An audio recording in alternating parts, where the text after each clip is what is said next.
आज फिर एक नई कहानी के साथ आपके सामने हम उपस्थित हुए हैं। आज जो हमको कहानी देखनी है उसका शीर्षक है मनुष्य के दुख। जो हमारे लिए दुख होता है, गम होता है, तो किस प्रकार मनुष्य को दुख होता है या किन कारणों से होता है। ये एक छोटी छोटी घटनाएं इसमें है जिसके कारण जो है व्यक्ति को दुख होता है।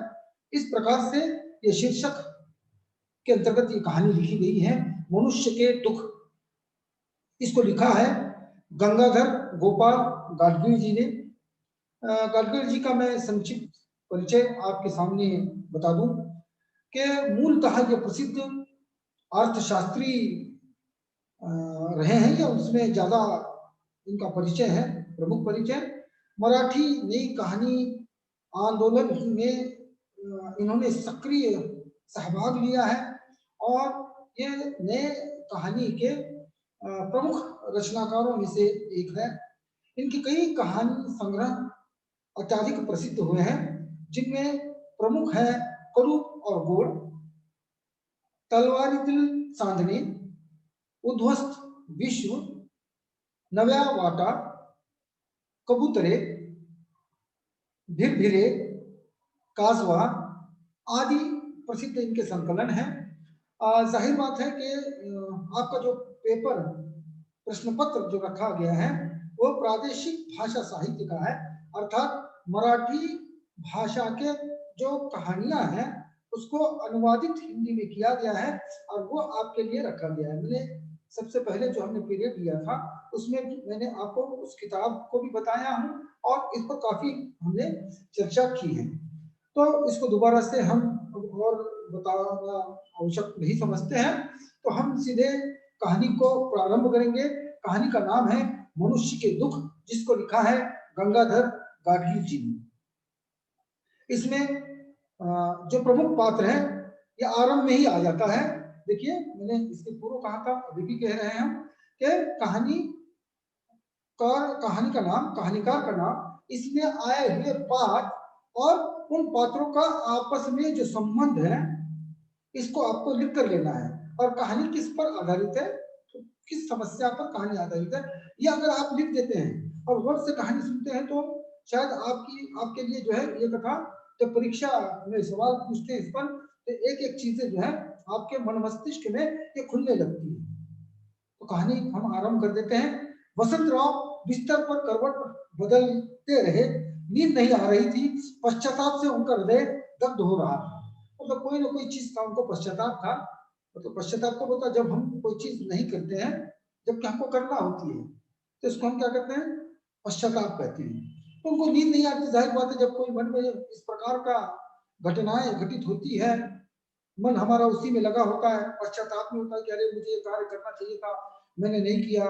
तो इस समय नींद भी नहीं आती, हम केवल करवटें बदलते हैं, सोने की कोशिश करते हैं, नींद नहीं आ रही आती है। उस तरह से वसंतराव भी बेचैन है, इनको नींद नहीं आ रही है।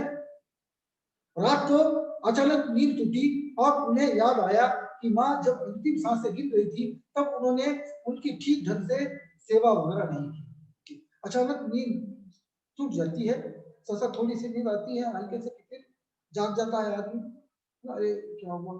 तो उनको अचानक याद आता है कि जब माँ जिंदा थी, तो जब अंतिम समय माँ का चल रहा था, तब उसने जो है अपनी माँ की सेवा नहीं की थी, और यही पश्चाताप उनको है। माँ की बीमारी को अनदेखा किया, फिल्में देखते रहे, एक बार तो याद करने मात्र से घिन आने लगती है। माँ ने अनार ले आने को कहा था, 50 पैसे का अनार, लेकिन वसंतराव अनार नहीं लाए, अनार खाए बिना ही माँ चल बसी। मतलब वो याद करते हैं अपनी माँ को। और जैसे माँ जब बीमार थी, उनके पास उनको रहना जरूरी था, उनकी सेवा करना जरूरी था, लेकिन उस समय उन्होंने सेवा नहीं की, फिल्में वगैरह देखते रहे, हैं? उस बीमारी को, माँ की बीमारी को अनदेखा किया। और आज भी हम देखते हैं कई ऐसी औलादे हैं जो माँ बाप की सेवा नहीं करते, बीमार है, जैसे बनने दीजिएगा, है ना। हाल ही की घटना है, मैं नाम नहीं लेना चाहता, लेकिन दो बेटे हैं, अच्छे घर में रहते हैं, सब है, और माँ बाप रिटायर हुए हैं, पिताजी रिटायर हुए हैं, और वो अलग किराए पर रहते हैं। अब देखिए जब बीमार थे तो उनकी सेवा नहीं की, वो मरने के बाद जो है फिर अन्नदान, पिंडदान, क्या क्या क्या क्या लोग करते हैं। तो पश्चाताप होता है उनको जब माँ नहीं रहती है। उन लोगों से पूछो जिनकी माएँ नहीं है, मतलब जिनकी माओं का निधन हो चुका है। तो जब वो बीमार होती है, जब हम उनकी सेवा करते हैं तो मन अत्यधिक प्रसन्न होता है। वसंतराव को इसी बात का मलाल था, इसी बात का प्रायश्चित जो है पश्चाताप था कि माँ ने कहा था कि मुझे अनार लाने के लिए, और मैंने अनार उनके लिए लेकर नहीं गया, और माँ जो है बिना अनार खाई चली गई। तो ये एक उनको ग्लानि सी हो जाती है, अपने आप से अपने आप पर गुस्सा आ जाता है, क्रोध आ जाता है कि मैंने क्यों नहीं ऐसे किया है। अरे रे नीच अधम, क्या किया ये तूने? माँ जीवित होती तो नाक रगड़ रगड़ कर माफी तो मांगी होती, लेकिन जैसे एक दो मन होते हैं, अंतर्मन और बाह्य मन। तो जैसे अंतर्मन कह रहा है उसको, अरे नीच पापी ना, अगर माँ रहती तो शायद जीवित रहती तो नाक रगड़ कर माफी मांगता, लेकिन अब माफी भी कैसे मांगेगा? अब वो माँ तो फिर से आने से रही, वो तो चल बसी है, अब प्रायश्चित कैसे करेगा? इस तरह से मन उसका दुखी हो जाता है। और हमारी कहानी का जो नाम है, कहानी का जो शीर्षक है, क्या है? मनुष्य के दुख।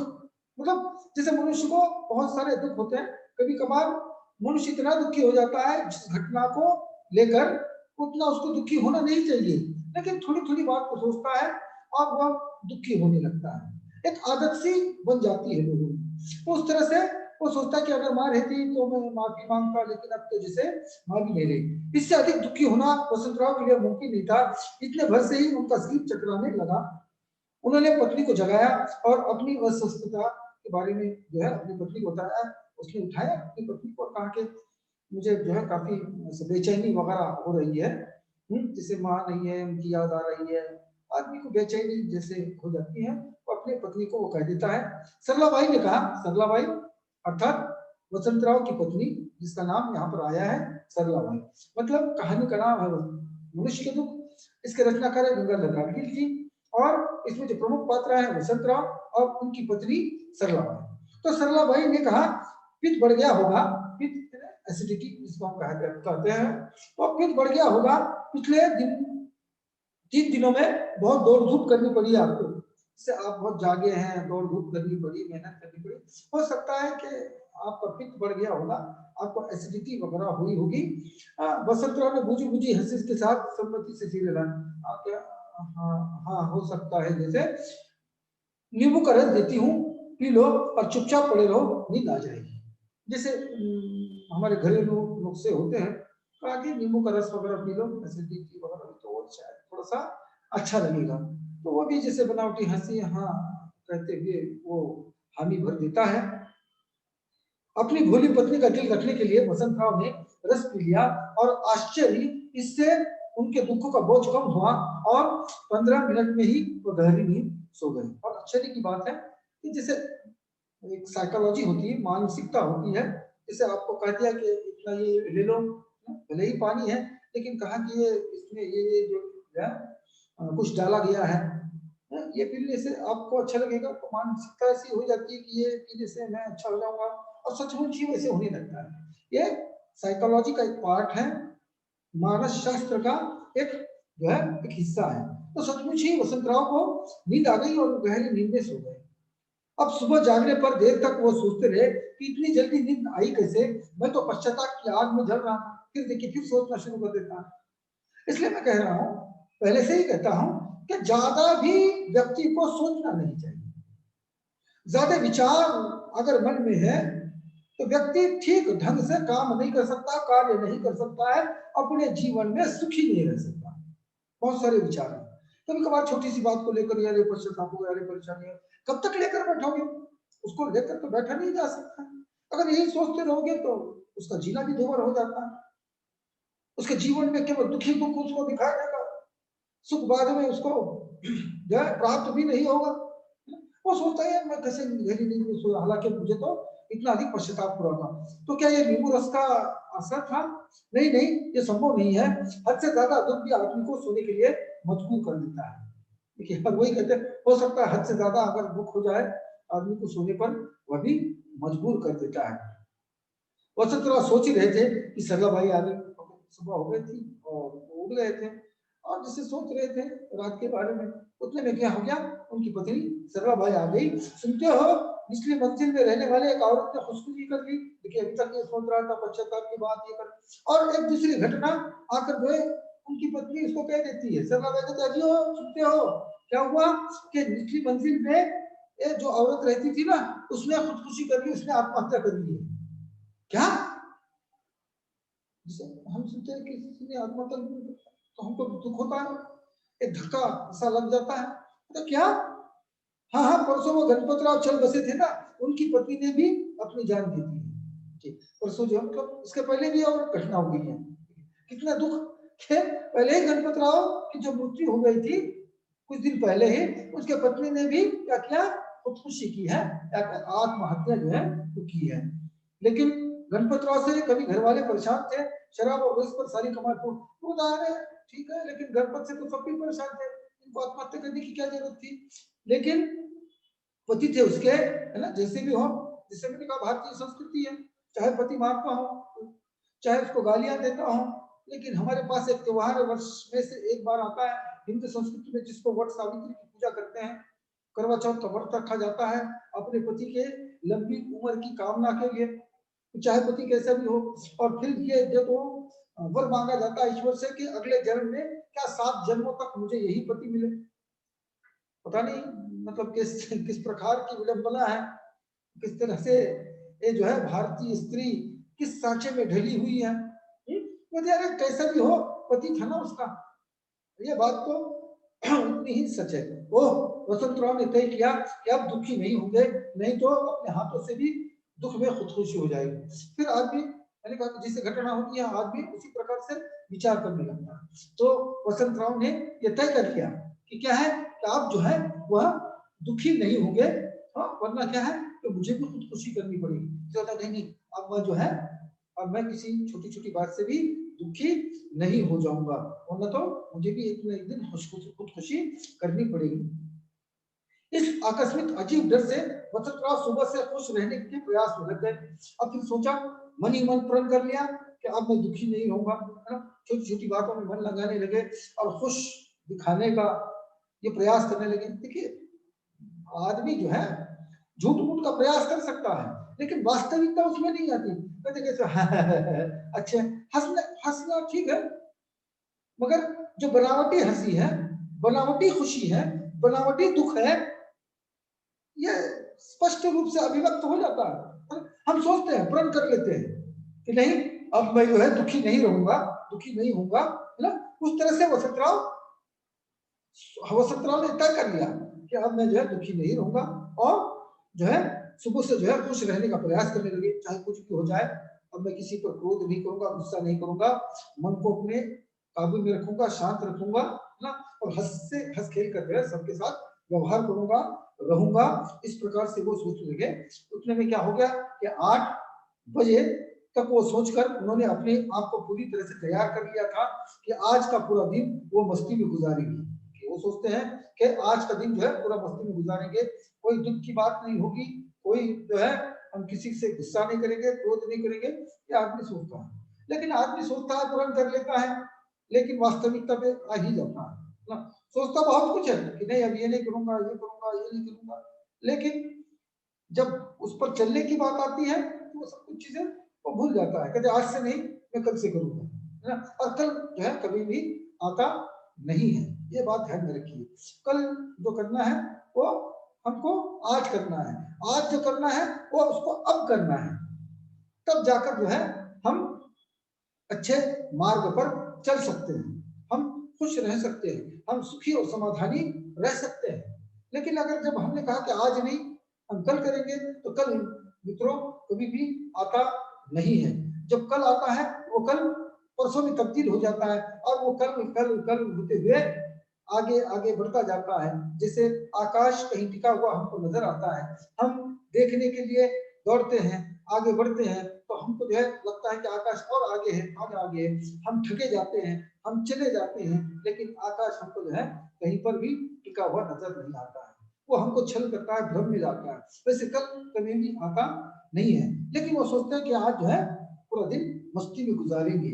उन्होंने सिगरेट जलाई और टांगे फैलाकर आराम कुर्सी के हवाले कर दिया अपने आप को और अनायास ही होठों से कोई गीत गुनगुनाने लगे। खुश रखना है ना, खुश रहना है, तो आराम से आराम कुर्सी पर लेटे रहे, बैठ गए, बस पीछे ये करके है ना, सिगरेट वगैरह सुलगा दिए, सिगरेट पिए जा रहे हैं, टांगे वगैरह फैला कर बैठे, आराम से बैठे हैं और फिर जैसे बहुत खुश है, इस तरह से जैसे वो गुनगुनाने लगे। इतने में उन्हें याद आया कि दाढ़ी बनाना है। अचानक याद आया, अरे ये तो दाढ़ी बढ़ गई है, दाढ़ी मुझको बनाना है। पहले तो बेफिक्री से उन्होंने सोचा कि आज छुट्टी दे देंगे दाढ़ी को, लेकिन दूसरी पल झट से उठ खड़े हो गए। नहीं नहीं, सभी काम समय पर और ठीक ढंग से करना होगा। ये सोचा नहीं नहीं, पहले तो सोचा कि जाने दे, आज दाढ़ी नहीं करते, कल कर रहे। अक्सर ये बहुत कम होता है, ये पुरुषों में। जो महिलाएं सुन रही है उनके लिए भी बता दूं कि पुरुष जो होते हैं दाढ़ी करने को बहुत बड़ा काम मानते हैं। जब करने लगते हैं तो 10 से 15 मिनट लगते हैं, क्योंकि पता नहीं क्यों ये बोझिल सा काम लगता है। तो उन्होंने भी कहा, वसंत राव ने, कि आज नहीं, बाद में करेंगे, कल करेंगे। फिर बताया नहीं नहीं, जो काम है वो समय पर करना चाहिए, हमको खुश रहना है। इसलिए वो झट से उठ खड़े हो गए। फिर क्या है, किसी तरह से टालम टोल अच्छी चीज नहीं है। गाड़ी बनाने के बाद उन्होंने घड़ी को चाबी देने की याद आई। फिर सेल पर बड़ी पुस्तकों की पुरानी बैग की धूल साफ की। अब याद आया कि कपड़े कई दिनों से वॉशिंग कंपनी को देना बाकी है। उन्होंने कहा कि किताबें वगैरह साफ कर ली, किसी को किताब पढ़नी थी, दाढ़ी वगैरह कर ली है। फिर उनको याद आया, अरे मेरे को जो कपड़े थे वो वॉशिंग कंपनी को धोबी के पास देना बाकी है। फिर सोचता है कि अरे नहीं, पहले वो भी हमको करना है। मतलब सोच रहे हैं कि सब काम जो है वो खुद ही करेंगे, है ना।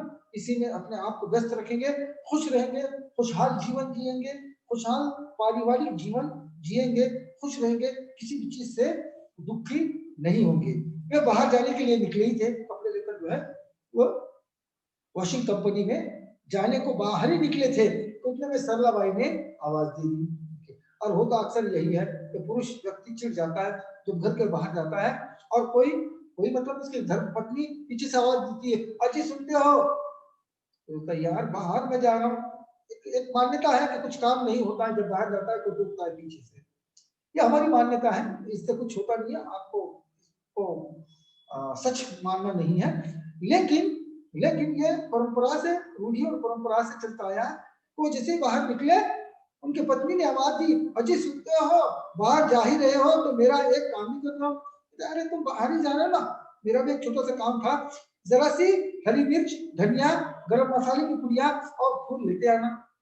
क्यों पति बाहर ही जा रहे हैं, मतलब बिल्कुल आसान शब्दों में, सरल शब्दों में, मन में कोई कपट नहीं, छल नहीं है, या कोई खास नहीं कह रही, बस कहती है सामान्य रूप से जैसे कहा जाता है, अरे तुम बाहर जा रही हो, जा रही हो, जा रहे हो तो क्या कर लो, मेरे लिए हरी मिर्च, धनिया, गरम मसाले की पुड़िया और जो है अचपत फूल लेकर आना, पूजा पाठ के लिए लगते हैं।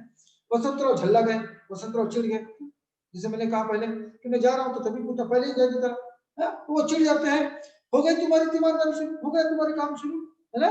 5 मिनट चैन नहीं लेने देती। देखिए मतलब वो छोटी सी बात है, जब बाहर जा रहे हैं तो उन्होंने कहा कि आते समय ये सारी चीजें लाएंगे। अब ये चीजें भी किनको चाहिए? दोनों को चाहिए। ऐसे नहीं कि वो अकेली स्त्री जैसा भाई उनके लिए चाहिए। हरी मिर्च क्या करेगी वो, जो भी आपकी रसोई बनेगी उसी में डालेगी, धनिया उसी में डाला जाएगा, तो दोनों के लिए काम आएगा काम। लेकिन अगर हो गया तुम्हारा शुरू, है ना, अरे 5 मिनट तो मुझे चैन से लेने नहीं देती, जीने नहीं देती, ठीक है मत लाना। सल्ला भाई को मतलब ऐसा लगा, अरे ये खामख्ता चिढ़ रहे हैं। कहते कोई बात नहीं मत लाओ, है ना, ठीक है मत लाना। सल्ला भाई ने हंसते में कहा, अरे परेशान क्यों हो रहे हो, है ना, इतना चिल्ला क्यों रहे हो? ठीक है कोई बात नहीं मत लाना, है ना। अपना पड़ोसी दामू ला लेगा, है ना, अपना जो पड़ोसी है दामू, तो पड़ोस वाला कहते नौकर है दामू, उसको मैं कह देती हूँ वो लेकर आएगा, कोई बात नहीं, ऐसी कोई बात, तुमको जाना चाहिए।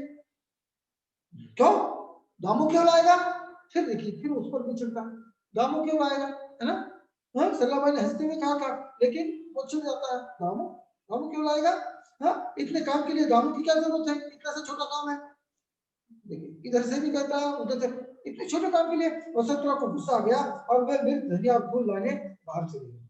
मतलब देखिए आदमी जब चिड़चिड़ा होता है तो छोटी छोटी की बातें भी जो है पर वो क्रोधित होने लगता है, वो झल्ला जाता है।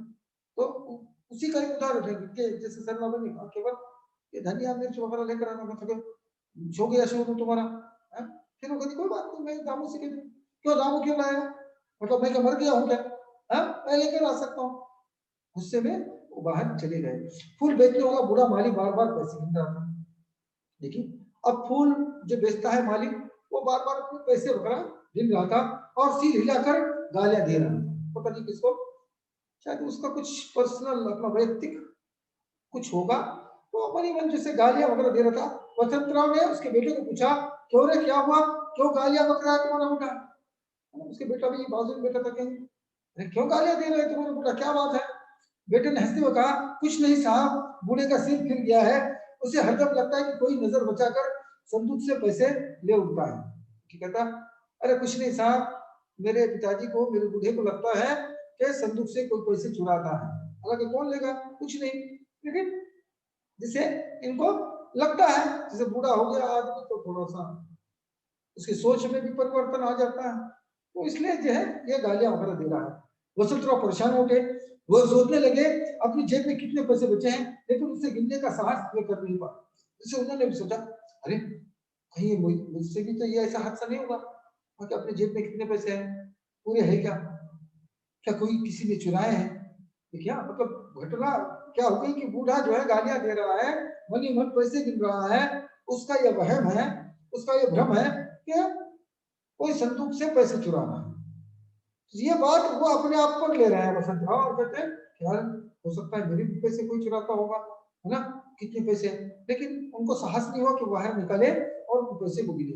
वसंतराव परेशान उठे, घर पहुंचने पर पत्नी पर बरस पड़े, काम काम काम, हरदम काम।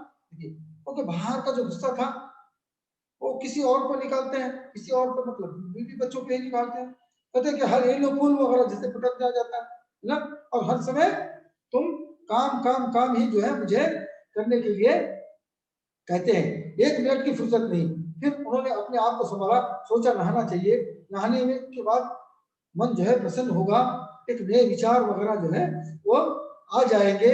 और फिर वो जो है फिर देखा कि यार मैंने सोचा था कि मैं तो खुश रहूंगा, हम किसी किसी घटना से दुखी नहीं होऊंगा ना, रहूंगा। तो सोचा अरे मैंने तो गलती की, फिर सोचा कि नहाना चाहिए, फ्रेश होना चाहिए, नहाकर स्नान करके फिर सोचा कि पत्नी को जो है मजाक कर ले, ना पत्नी के साथ मजाक के मूड में आ गए और पत्नी से मजाक करने लगे। मजाक के समय उन्होंने सरा भाई को कहा कि मजाक मजाक नहीं कहा, है ना, हमारे पास एक कहावत है, मजाक मजाक में रजाक भाई मर जाते हैं।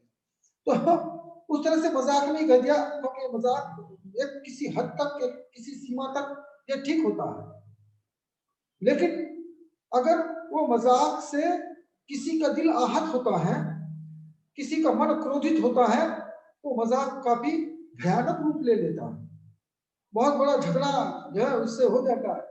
बहुत बार तो हत्याएं होती है कि बस तो ऐसे ही मजाक में कह दिया था यार, इतना क्यों बुरा मान गया। लेकिन एक मजाक की भी एक सीमा होती है, बार बार बार बार तुम अगर उससे मजाक करते रहोगे तो वो जो है वो मजाक जो है एक सीरियस रूप जो है ग्रहण कर लेता है। उस तरह से उन्होंने वसंत राव ने अपने पत्नी को एक मजाक के मूड में कहा, क्या कहा, क्योरी, लाड़ प्यार से क्योरी, जैसे शब्द आता है अजी सुनते हो, जैसे उन्होंने कहा था ये वसंतराव कहते हैं, क्योरी तुम्हारे पिता ने काला बाजारी करके अब तक कितना धन कमाया होगा, एक कोठी तो बन गई होगी। क्या कह रहा है कि तुम्हारे पिताजी ने काला धन कमाकर, काला धन रिश्वत को कहा जाता है, किसको कह रहा है, वो अपने पत्नी को, अर्थात उसी के पिता की, ससुर की जो है कंप्लेंट करे जैसा हो रहा है, करता है कि तुम्हारे पिताजी ने काला बाजारी करके कितना धन इकट्ठा किया है, एक कोठी तो भर गई होगी।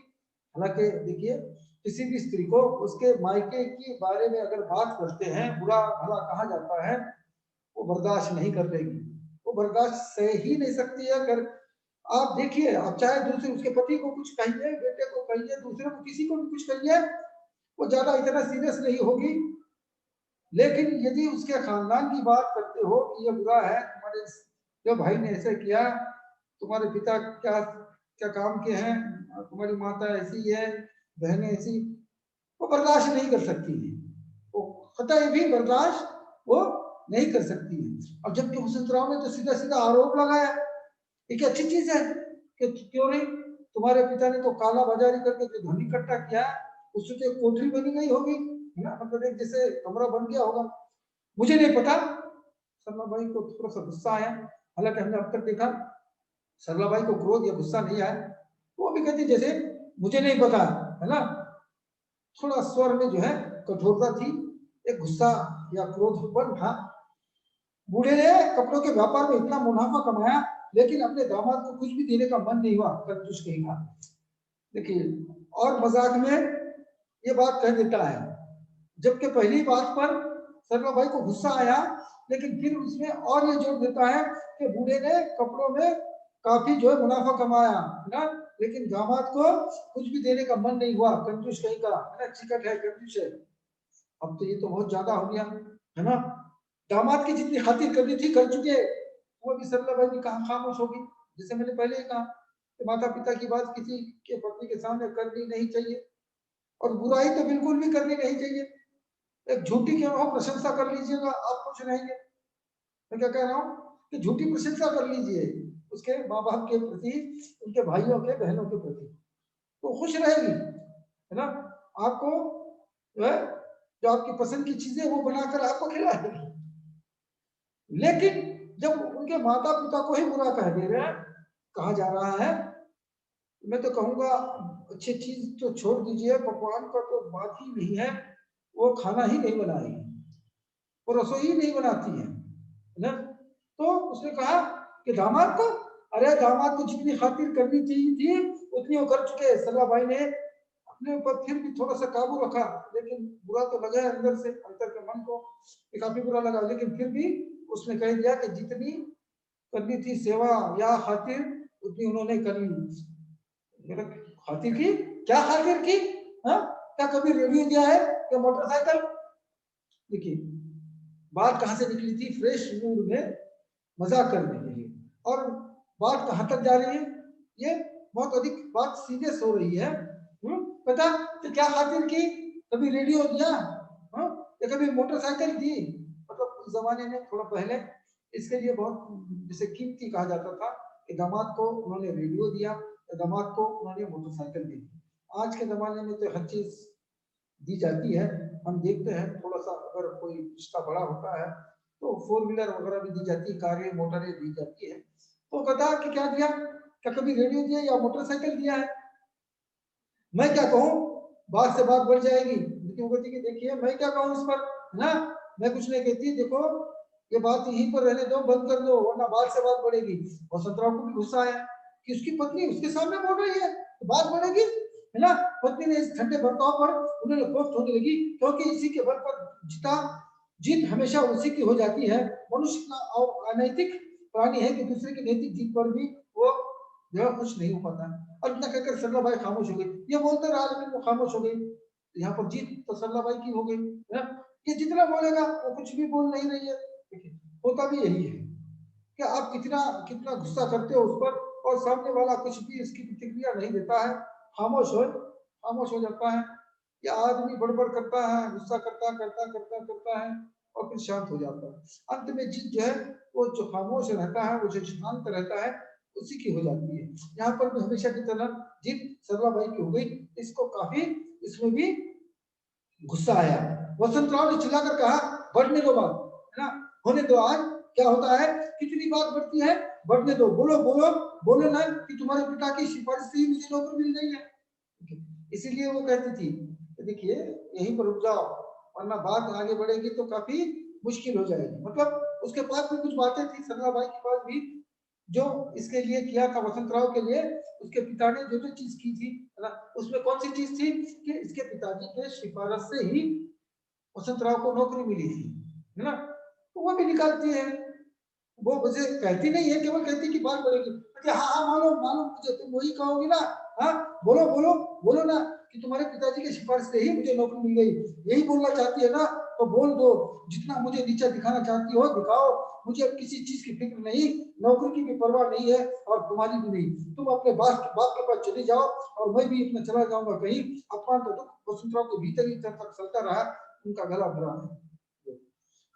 और जो जो इसमें उन्होंने कह दिया ना, मुझे कोई जरूरत नहीं, न तुम्हारी है न मुझे नौकरी की फिक्र है, मैं कहीं भी पर चला जाऊंगा, तुम्हारे बाप ने नौकरी दी है ना, जाओ तुम अपने बाप के पास। अक्सर ये होता है आधुनिक युग में।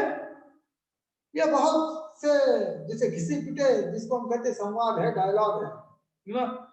सबसे पहला कि वही पति का है, जब भी कोई इस तरह से अनबन हो जाती पत्नी से, कहती कि तुमको सीधा रहना है तो रहिए, नहीं तो अपना बोरिया बिस्तर बांध कर जो है अपने माँ बाप के पास चले जाइए, है। एक संवाद होता है। दूसरा संवाद जो पत्नी का होता है वो क्या कहते हैं कि मैं है इसलिए यहाँ रही हूँ, टिकी हूँ, दूसरी रहती वो टिकती भी नहीं। ये समाज सामान्य है, सामान्य है। मध्यम परिवार में ये आपको इस तरह के संवाद अक्सर देखने को मिलेंगे, सुनने को मिलेंगे। तो ये भी इसको भी गुस्सा आ जाता है, इतना क्रोधित होता है, इतना गुस्सा आता है कि ये कह देता है कि तुम भी क्या है अपने माँ बाप के पास चली जाओ, मैं भी कहीं पर चला जाऊंगा, मुझे ये अपमान बर्दाश्त नहीं होता है ना। अब ये अपमान जो है उसके अंदर ही अंदर उस अपमान में जो है वसंतराव दुखी हो जाते हैं, और इतने दुखी होते हैं कि उनको रोना सा जैसे आ जाता है। सरलाबाई ने मृदु स्वर में कहा, लेकिन सरलाबाई फिर भी जो है इनको इनको जो है समझाने के इसमें है, लेकिन क्या है कहानी हमारी पूरी नहीं होगी। तो इतना याद रखिए कि यहाँ पर जहाँ पर हम आए हैं, अंतिम जो घटना है कि वसंतराव चिढ़ जाते हैं और कहते हैं कि जाओ जाओ तुम अपने माँ बाप के पास जाओ, मुझे कोई फिक्र नहीं तुम्हारी, और ना ही तो नौकरी की फिक्र है, मैं कहीं पर भी चला जाऊंगा या कुछ भी हो जाएगा। हाँ, लेकिन इस अपमान से मैं जो है काफी दुखी हुआ हूँ, रोने को लगता है। यहाँ पर आकर हम रुकते हैं, इसका शेष भाग हम अगले पीरियड में देख लेंगे। जो भी जब भी इस वीडियो को देखा जा रहा है तो हमने देखा है कि बहुत सारे विद्यार्थी अभी भी उन्होंने लिंक को क्लिक नहीं किया है और वीडियो को देखा नहीं है। उनसे फिर एक बार अनुरोध करते हैं कि यूट्यूब चैनल की जो लिंक है हम आपको आपके व्हाट्सएप ग्रुप पर ये डालते हैं, इसको भाग 1 और भाग 2 एक साथ दोनों भागों को देखा जाए ताकि कहानी आपको पूरी तरह से समझ में आए। मुझे दीजिएगा इजाजत, धन्यवाद।